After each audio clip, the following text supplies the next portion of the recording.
امید ہے آپ سب خیریت سے ہوں گے۔ ورڈ آف سینٹس اللہ والوں کی دنیا میں ہم کس نمبر 18 لے کر حاضر ہوئے ہیں۔ ہمیں امید ہے آپ کو ہمارا ناول پسند آئے گا۔ رامیش ایک منصوبہ بناتا ہے، اسے معلوم ہے کہ چہل قدمی کرتے ہیں اور باہر نکلتے ہیں۔ یہ سوچتا ہے یہ جب اکیلے ہوں گے میں اپنے شکاری کتے ان کے پیچھے لگا دوں گا اور یہ بھاگ جائیں گے ڈر کے۔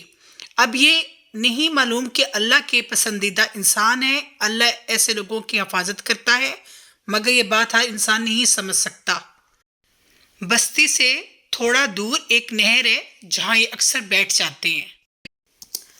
رامیش کتوں کو ان کے پیچھے لگا دیتا ہے۔ اب یہ حیرانگی کی بات ہے، کتا کاٹنا چاہتا ہے مگر وہ ان کو نہیں کاٹ پایا اور نہ ہی یہ کتوں کو نظر آئے، وہ انہیں ڈھونڈ رہے ہیں۔ اللہ جس کو بچائے اس سے کوئی نقصان نہیں پہنچا سکتا۔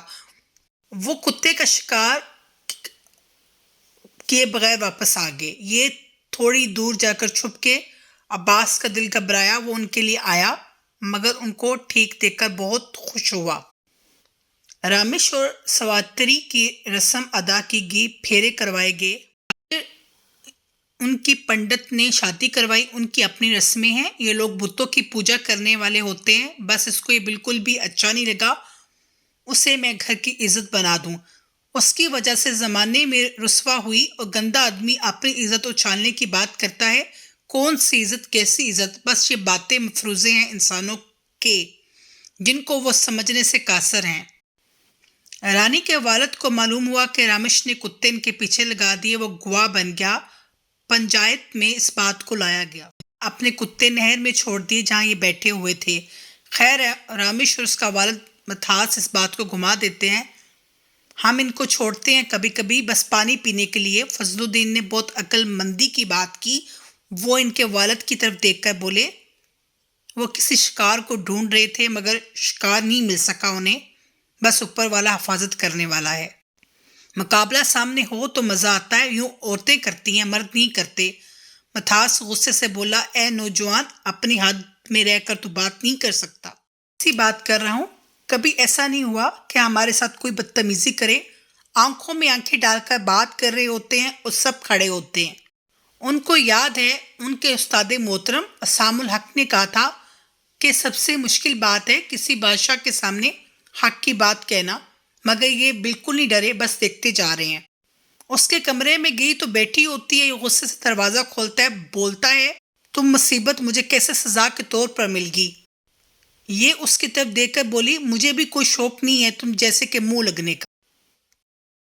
یہ اس کی طرف دیکھ کر بولی، مجھے کوئی شوق نہیں ہے تم جیسے کہ منہ لگنے کا، جس کو عورت کی عزت نہیں کرنی ہوتی یہ اس کو مارنا شروع کر دیتا ہے۔ دیکھو اپنی حد میں رہو، تم مجھے اپنی خوشی سے نہیں لائے ہو، میں صرف پنچایت کے فیصلے کے طور پر اور ووٹوں پر آئی ہوں، اس لیے ذرا اگلی مرتبہ مار پیٹ کرنے سے پہلے سوچ لینا۔ وہ غصے سے باہر نکل گیا۔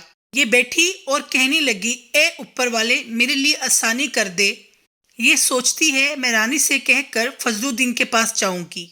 اور سواتری کپڑے دھونے کے لیے وہاں آتی ہیں، یہ خاموشی سے ذکر کر رہے ہوتے ہیں۔ رانی کو مسلسل دیکھتی جا رہی ہے۔ پہلی مرتبہ رانی ہمت کر کے ان کے پاس جاتی ہے، وہ پتھر پر بیٹھے ہوتے ہیں۔ سواتری بھی چلی جاتی ہے۔ عباس درختوں سے مسواک کاٹ رہا ہے، وہ ان کو دیکھ کر